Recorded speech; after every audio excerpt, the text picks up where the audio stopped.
आदिवासी ताऊ health care channel पर आपका स्वागत है। शब्द हैं आदिवासी ताऊ के और आवाज है समीर की। आज का विषय है तनाव, कलह और रिश्तों की टूटन से कैसे बनते हैं पुरुष नपुंसक। साथियों, कुछ साल पहले तक नपुंसकता यानी संभोग करने की अयोग्यता या अर्ध नपुंसकता यानी पुरुष अंग का पूरा सख्त न हो पाना या शीघ्र वीर्यपात यानी जल्दी वीर्यस्खलन जैसी समस्याएं अधिक उम्र के बाद देखी जाती थी। लेकिन आज यह स्थिति तेजी से बदल रही है।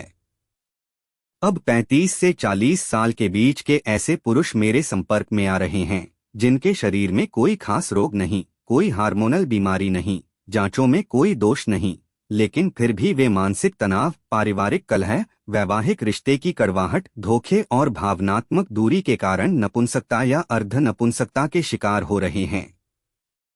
अनेकों ऐसे मामले सामने आ रहे हैं जहां पति या पत्नी के विवाह पूर्व के या विवाह के बाद के यौन संबंध सिर्फ शक यानी वहम या आपसी मनमुटाव की वजह से उनके बीच लगातार झगड़े होते हैं। आपसी संवाद बंद हो जाता है और इस घरेलू कलह का असर सीधा पुरुष के आत्मबल, मानसिक स्थिति, यौन इच्छा और यौन शक्ति पर पड़ता है। जब पत्नी से भावनात्मक जुड़ाव कमजोर हो जाए, जब संवाद कड़वा हो जाए, जब प्यार की जगह खामोशी और तीखे ताने लेने लगें तो पुरुष के शरीर में टेस्टोस्टेरोन नामक हार्मोन का स्तर प्रभावित होता है। यह वही हार्मोन है जो मर्दानगी, उत्तेजना और वीर्य निर्माण में सबसे महत्वपूर्ण भूमिका निभाता है। यह हार्मोन तनाव में घटता है और उसके साथ साथ घटती है पुरुष की शक्ति। वैज्ञानिक रूप से भी यह सिद्ध हो चुका है कि मानसिक दबाव में पुरुषों के लिंग में रक्त प्रवाह बाधित हो जाता है, जिससे इरेक्शन यानी यौन उत्तेजना की क्षमता प्रभावित होती है। अमेरिका के शिकागो विश्वविद्यालय में 2017 में हुए एक अध्ययन में यह सामने आया कि जो पुरुष मानसिक तनाव, दाम्पत्य कलह या आत्मग्लानि में रहते हैं, उनमें इरेक्टाइल डिस्फंक्शन और यौन इच्छा में कमी की संभावना सामान्य पुरुषों की तुलना में 3 गुना ज्यादा होती है। यही नहीं, भारत के मनोविज्ञान संस्थान निम्हांस ने भी यह स्वीकार किया है कि मानसिक दबाव और वैवाहिक विवाद युवा पुरुषों में यौन शक्ति की गिरावट का एक प्रमुख कारण बनता जा रहा है। साथियों, यह कोई शारीरिक बीमारी नहीं है, लेकिन इससे भी ज्यादा खतरनाक है, क्योंकि इसमें पुरुष खुद को हर पल टूटता हुआ महसूस करता है, लेकिन चाहते हुए भी किसी से कुछ बोल नहीं पाता। वह न डॉक्टर से खुलकर कह पाता है, न पत्नी से कुछ कह सकता है और न ही समाज उसे समझता है।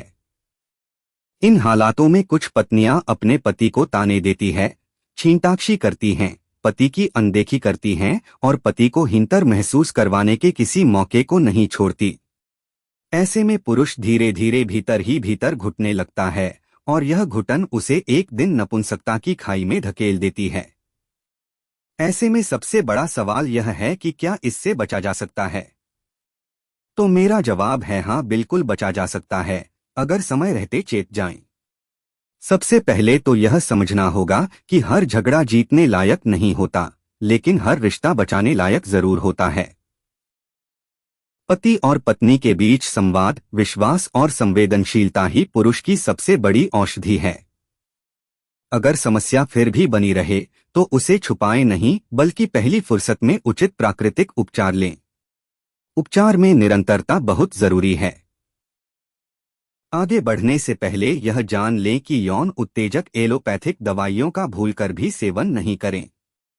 यदि अब तक कर लिया तो आज के बाद नहीं करें। इन दवाइयों के सेवन के बाद पुरुष ऐसे अंधकूप में जा गिरता है जहां से सुरक्षित बाहर निकलने के बहुत कम अवसर होते हैं। आज शुद्ध, ताजा और ऑर्गेनिक जड़ी बूटियों यानी औषधीय वनस्पतियों के साथ साथ जर्मन होम्योपैथी और बाक फ्लावर रेमेडीज जैसी चिकित्सा पद्धतियों ने ऐसे मानसिक और दाम्पत्य तनाव से उत्पन्न यौन समस्याओं के लिए बेहद प्रभावी और सुरक्षित समाधान दिए हैं। जैसे अश्वगंधा, शुद्ध शिलाजीत, शोधित कौंच बीज, गोक्षुर, विदारी कंद, सफेद मूसली, बीजबंद, बला, पांडरफली जैसी अनेकों जड़ी बूटियां शरीर में टेस्टोस्टेरोन को संतुलित करती हैं, वीर्य निर्माण में सुधार करती हैं और मानसिक एवं शारीरिक तनाव से लड़ने की क्षमता बढ़ाती हैं।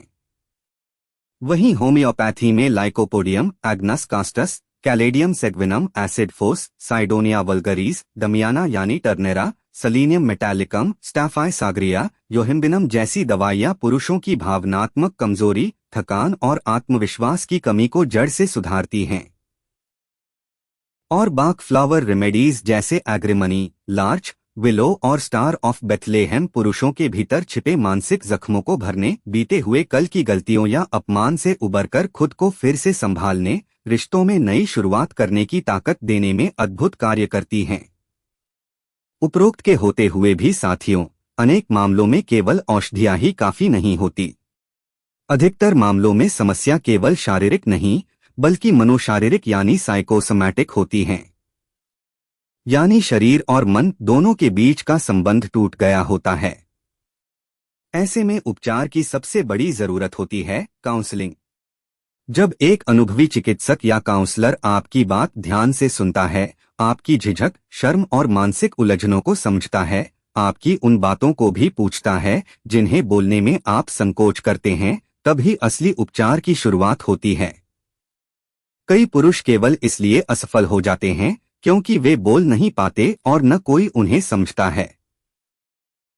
इसलिए संवेदनशील और अनुभवी काउंसलर आपकी आत्मा का बोझ हल्का करते हैं, आपके अंतर्मन में विश्वास जगाते हैं। काउंसलिंग रिश्तों में नया विश्वास लाती है और शरीर अपने आप उस बदलाव को सहजता से अपनाने लगता है।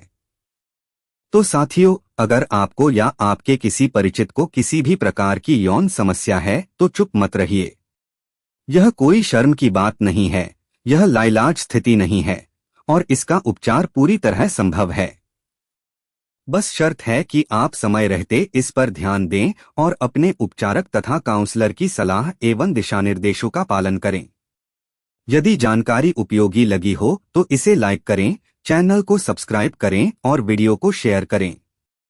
पुरानी, जटिल और लाइलाज समझी जाने वाली बीमारियों के ऑनलाइन प्राकृतिक समाधान हेतु और घर बैठे ऑर्गेनिक देशी जड़ी बूटियों तथा जर्मन होम्योपैथिक मेडिसिन की हेल्थ केयर किट मंगवाने के लिए स्क्रीन पर दिए गए व्हाट्सएप नंबर पर अभी संपर्क करें। जोहार।